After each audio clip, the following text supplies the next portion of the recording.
is Marcella Elliott, and I am here with Miss America 2019 music composer, Miss Nia Franklin. How are you doing today? I'm doing lovely, thank you. We have Nia here behind the scenes of the annual Lexington Christmas Parade in Davidson County. Now, Nia, you once recorded stating big dreams can start in a small city. Never doubt just how far you can go.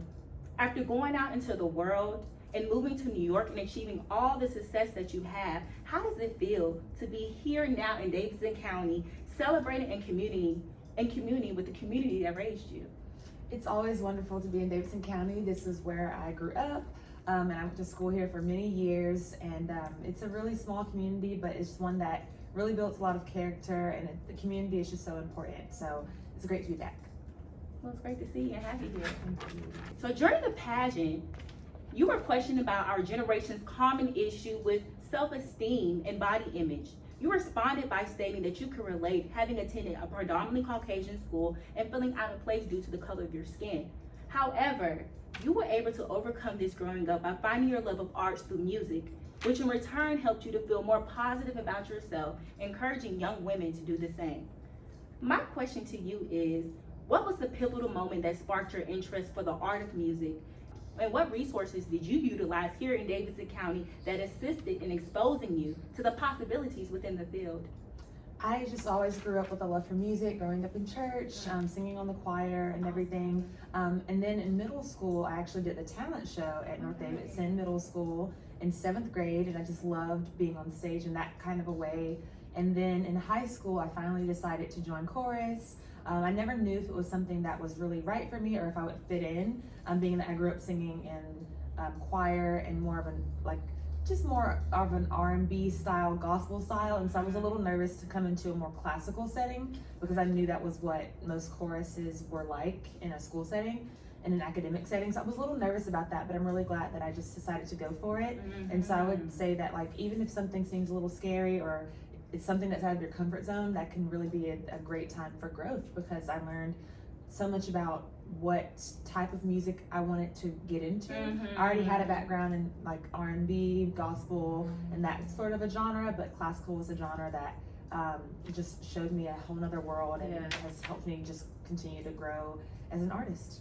Yes, that's awesome. Congrats on how far you have really come. Thank you so much. In the process, the way you've been able to take all your experiences and just use them to utilize that and propel yourself. That's amazing. Thank you. It really is.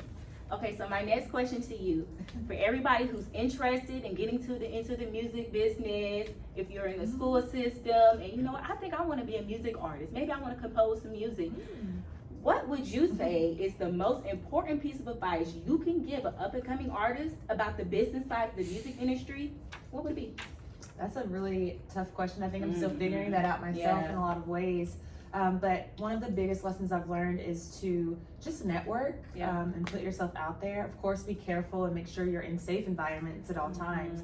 But just to network and meet different people. Going back to the other question, stepping out of my comfort zone and joining the chorus was one way I started to learn more about an industry or one side of music that I had really not that much information about until I was actually in it and learning it and getting that hands-on experience. So I think it all goes back to education, actually. So doing that in 10th grade, joining chorus, and I did that until I graduated. And then I actually did decide to go to school for music, which may not be the right path for everyone, but I think it definitely was the right path for me. And it just helped me to grow. It was, I had a rigorous education at East Carolina University and at the School of the Arts in Winston-Salem. I got my master's degree from there in music composition. So education has been it has had such an impact on me as an artist. And I think once you have that foundation, going out into the world and really starting to just network and put yourself out there. All right, that's amazing. Now our final segment, our final question, a subject that is near and dear to my heart, it would be fashion. Okay. Now, Nia, during the red carpet portion of the competition, you stated you can walk into any room and turn heads, and I would have to concur. Yes, ma'am. Yes, ma'am. Thank you. So we're gonna play a fun game of this or that fashion trends, okay? Okay. So Crocs or heels? Crocs Heels. Heels? Definitely Okay, heels. okay, we're here, girl. We're here. Okay, when you're stepping out on time with your friends, are we gonna go for a dress or a jumpsuit? Dress. Dress? Dress. Okay. Now it's getting cold in the New York winter months. Are we gonna go for a fur, maybe a faux fur, or a trench coat? How we feeling? I love a trench coat. I love a trench too. I Yeah. love a trench too. Yes, There's something ma'am. classic about a trench coat. Yeah, it is. It is very classy, very classy. And then our final question is: are we gonna go for a contour face or a natural glow? How we feeling? Ooh, that's tough. But I have to say a contour face. That's Girl, you know, we're here. We're when here. you're on stage or whatever. Like it's just You know, Yeah. it's gonna take it to the next level. Yeah. So thank you so much for playing with Thank me you. and answering some of my questions. Just finally to close this out, are there any upcoming projects that you want everyone to look out for? And if so, how can they follow and find you for more information? Yeah, so I actually just released my debut EP called Extended. And Congrats. thank you. So that came out in September. And then there's a lot of other things coming up in 2022 that I can't even really talk about yet. So just stay tuned and make sure you follow me at Nia Franklin on Instagram. And you can check out my website too, niaimani.com. All right, you heard it here first, folks. Thank you so much, Nia. Thank you. This is awesome. More success, more great things to you. I wish you a lot on your journey. Thank you so much. Thank you. Bye. We're out. Thank you, Nia. That was great.